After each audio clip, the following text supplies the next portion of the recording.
todo mundo recebe. E à tarde tem uma agenda própria, que quem faz é ele. É ele que faz. Ele tem agenda, nem os secretários. Muitas vezes chegam pessoas na entrada, o Petriano ali, numa das entradas do Vaticano, olha, o Santo Padre está esperando. Como? O Santo Padre está me esperando. Daí ligam para a Casa Santa Marta. Olha, tem alguém aqui dizendo que o Papa está esperando. Sim, o Papa está esperando, manda entrar. É o Papa que marcou ele mesmo. Então, ele faz a agenda da tarde dele. Da tarde ele que faz. Eu vou receber o Luiz Carlos Martins. Exatamente, ninguém sabe. E eu chego lá. Mas se ele sabe. Então, é verdade, acontece tantas vezes pessoas que chegam, eu tive contato quando você teve contato, fulano e tal, dia tal, às 4 da tarde. Bom, se foi à tarde, então que significa que o Papa não queria que soubesse, enfim, é uma agenda privada dele, né? Dele, que não tem. Mas ele é bem diferente, né? Olha, ele é diferente. É uma pessoa de Deus assim. Já fizeram, tempos atrás, eu fui fazer uma conferência na Alemanha de comunicação. Depois de falar 1 hora sobre comunicação, 1 hora. É o momento de partilhar as perguntas com os alunos. Um levanta a mão, pois não? O senhor trabalha com o Papa Francisco? Sim. Como é ele? Quer dizer, tudo que eu falei antes de 1 hora não serviu nada. Eles queriam saber do Papa. Eu falei isso, Papa. O senhor acabou com uma minha lição de 1 hora. Ele falou, mas por quê? Olha, o interesse tem um interesse enorme sobre a pessoa dele. Sobre a pessoa dele. O que ele faz, como ele é uma pessoa sorridente, uma pessoa muito, muito simples. Simples, né? Muito simples. Basta você pensar que ele revolucionou aquilo que nós chamávamos uma vez de protocolo do Vaticano. Protocolo. Uma palavra que foi quebrada, vamos dizer. Protocolo é uma palavra para ser quebrada, vamos dizer assim. E logo que ele foi eleito, né, foi durante o conclave, creio que 3 ou 4 semanas depois, quando ele se introduziu realmente no trabalho, ele escolheu de morar na Casa Santa Marta, né, não no Palácio Apostólico. Palácio Apostólico ele vai trabalhar. Ele saiu de morar Casa Santa Marta. E vai a pé, né? Vai a pé. Então o que ele fez? Vai a pé. O que ele fez? Pegou uma linha dele de manhã cedo e sai. Vocês imaginem os guardas suíços, a gendarmeria, Santo Padre, onde é que o senhor vai? Vou trabalhar. Mas o carro está esperando. Vão vocês de carro, eu vou a pé. Então, aliás, ninguém mais vai de carro. Não, mas agora não vai mais de carro. Agora é todo mundo a pé. Quando faz muito frio, quando chove, quando o calor também de Roma é insuportável, mas ele não tem, a particularidade dele é o momento, ele vive o momento. Aquilo que mais chama a atenção, não só aqui dos brasileiros, mas em geral de toda a igreja, é a gestualidade concreta dele. Ele não diz tanto, mas ele faz muito. Por exemplo, as cruzes peitorais, né, que antigamente eram todas brilhantes, todas douradas, né, douradas, desapareceram no Vaticano. Todos usam de prata ou de ferro, como é a cruz do Papa Francisco. É ferro. É ferro. É ferro, nem prata. Não é prata. A minha é madeira mesmo. Ele não disse para não usarem, para não. Ele simplesmente recebe. Eu vou continuar.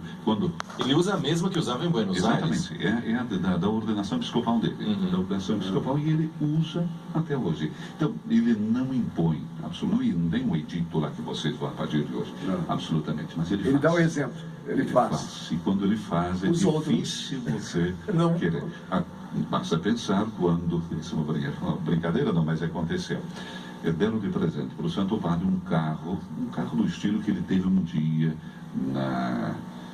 quando ele era ainda arcebispo de Buenos Aires, um Renault velhinho, carro que estava, digamos, já aposentado, mas dando de presente para ele.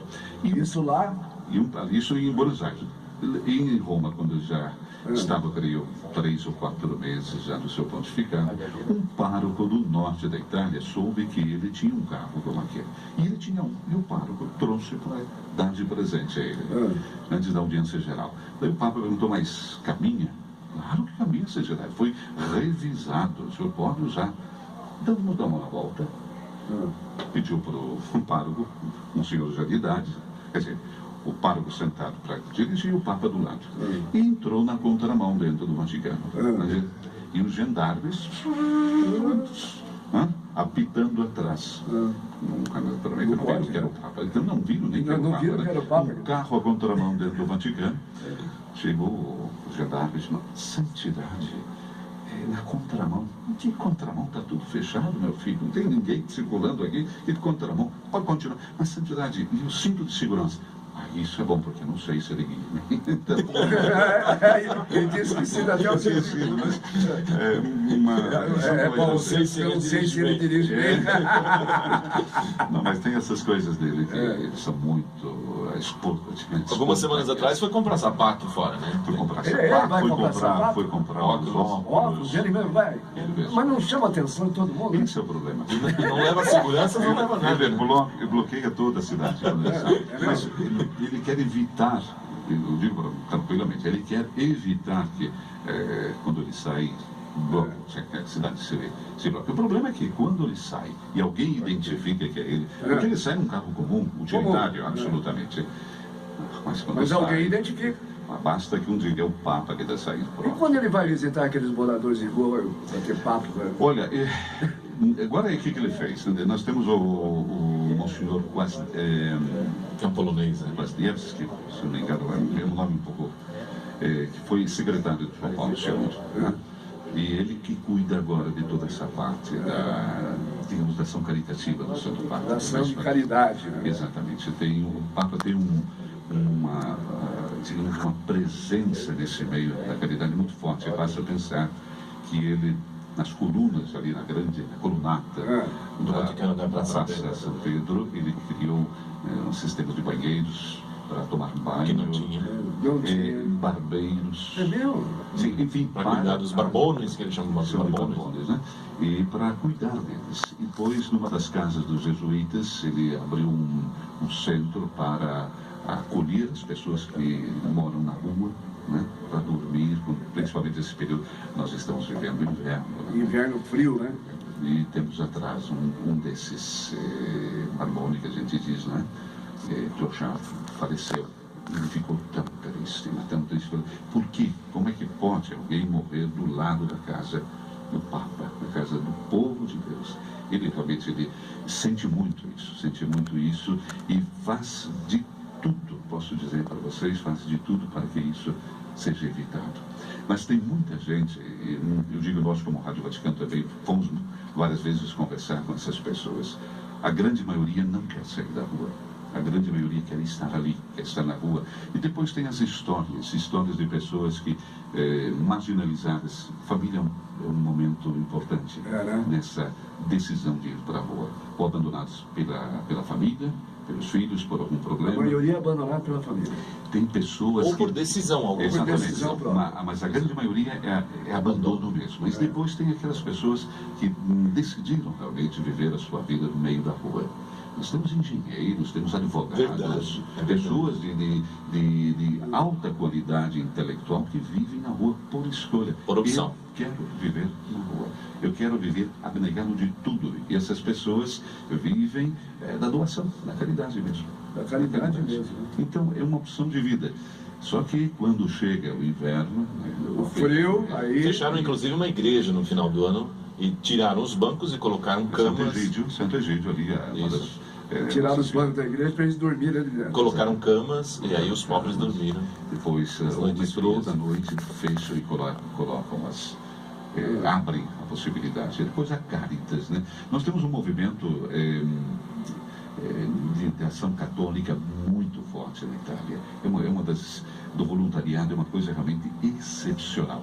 Você sai à noite, às vezes, 1, 2 da manhã, você vê um grupo de jovens com esses vans enormes, distribuindo comida, distribuindo sopa, distribuindo... voluntariado realmente é destaque. Voluntariado.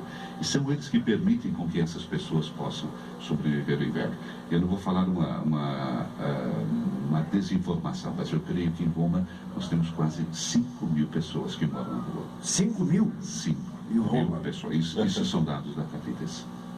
É muita gente. É muita gente. Claro, são o que eles estão falando, pessoas que optaram por vir, mas tem aquelas pessoas também marginalizadas dentro da própria estrutura familiar e, em consequência, de não ter um berço, porque a família é realmente um berço. E estão no coração do Papa, né? E o Papa faz tudo por eles. E vai acolhendo, né? Vai.